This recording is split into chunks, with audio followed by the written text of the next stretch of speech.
I've got some naked nails right now and I am feeling the ombres. What's up, nail crew? It's Nicole, your fellow nail obsessed DIYer, and today we are going to do a super easy mani. It's how to ombre with matte fine glitters. The gorgeous purple is sharing is caring, and then the glitter is a matte fine glitter called We Were Mermaid for each other. They're both from OG Dip Powder.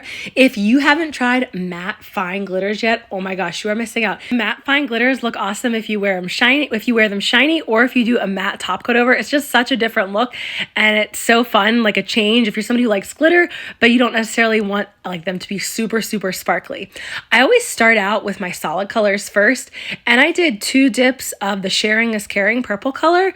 When I'm doing any kind of ombre, whatever fingers I'm going to do it on my first dip, I do the dip all the way to the back since I have builder gel on my nails already, and I build up my apex. I don't need to do dips to build up my apex. So in the first layer, I go all the way to the back. In the second layer of any nails that I'm going to do an ombre on, I don't go all the way to the back. Or if it was going to be an ombre on the tip of my nail, I don't go all the way to the tip. So since this ombre I decided to do from my cuticle area down to the tips, I just left a little bit of space at the back near my cuticle. And if this was going to be a chunky glitter, I would have left a little bit more space since those are big, thick glitters. But the matte fine glitters are exactly what they say. They're matte and they're fine. So I don't need to leave as much of space. I just leave a little tiny bit of space just so it doesn't get too bulky back at the cuticle area, since you want that nice apex still going.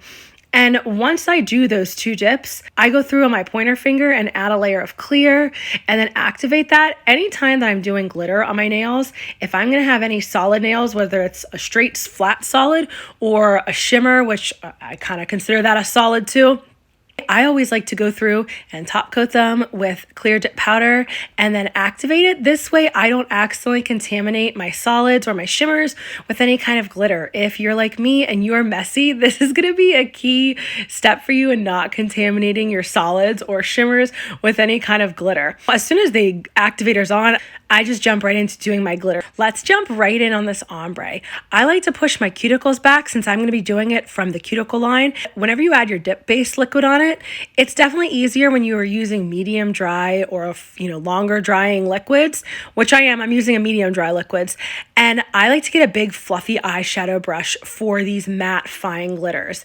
They pick up really easily, so the big fluffy eyeshadow brushes work really well. And typically when I'm doing an ombre from the cuticle, I point my finger down a lot so it falls down naturally. But when you're doing the matte fine glitters, I don't want to say heavier, but they kind of feel like a heavier type of glitter. So I like to first keep my finger a little bit parallel and tap towards the back of my cuticle so I get a nice amount of glitter back in the back, and then I point my finger down and tap downwards so that it finishes kind of falling down to give that cascading ombre effect. I tried something new this time. On the nail that I had ombre'd, my middle finger, I added a little bit of clear at the very edge. So this way when I go and add a full layer of clear dip powder over the entire nail that has the ombre on it, then it would be a little bit more even. So it's not just putting the clear on right where the glitter is. It like has a balanced area to apply the glitter on. I hope that makes sense. I'm still sick. I've been sick now for I don't even know how long. Like, I'm feeling better, but now my ear canal is closed, my ear tube, something. I went to the doctors. I thought I had an ear infection, but no. So I can't hear basically at all out of my left hand. And I feel like it's really messing with everything right now. I just feel so off, but at least I do feel like everything else feels a little bit better except for that. So I went through then, that's just a little side note. Then I went through and I decided to dip all the rest of my fingers in this gorgeous matte glitter. I want it to be like the star of the show.